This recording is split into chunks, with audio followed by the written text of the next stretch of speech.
Happening today, new gun laws for New Jersey. Governor Phil Murphy is signing several measures into law in response to the recent mass shootings in Buffalo and Uvalde, Texas. CBS 2's Elijah Westbrook is live in Metuchen with more on what the bills contain and reaction. Elijah.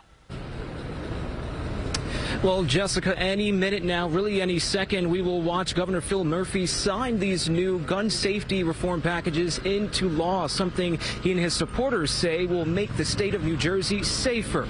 But on the other hand, those who aren't in favor say the new form of legislation goes too far.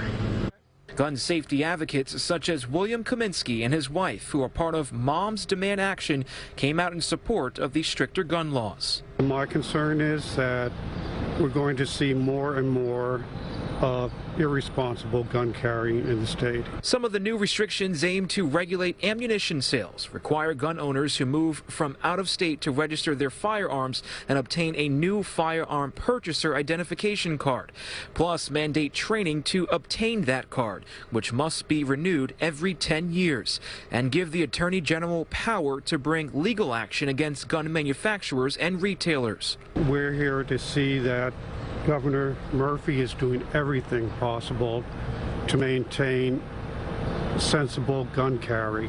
But not everyone is on board with the legislation.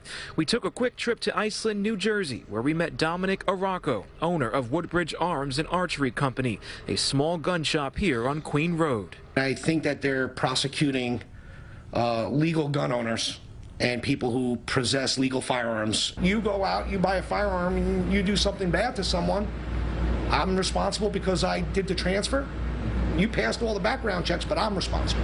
I just don't think that that's right. Arauco says the gun laws have gotten too strict in New Jersey. His stance comes after the passing of Governor Murphy's strengthening of background checks, limitation on ammunition magazines, and establishment of the red flag law, a form of legislation that allows police to take a gun away from a person they believe presents danger to others or themselves.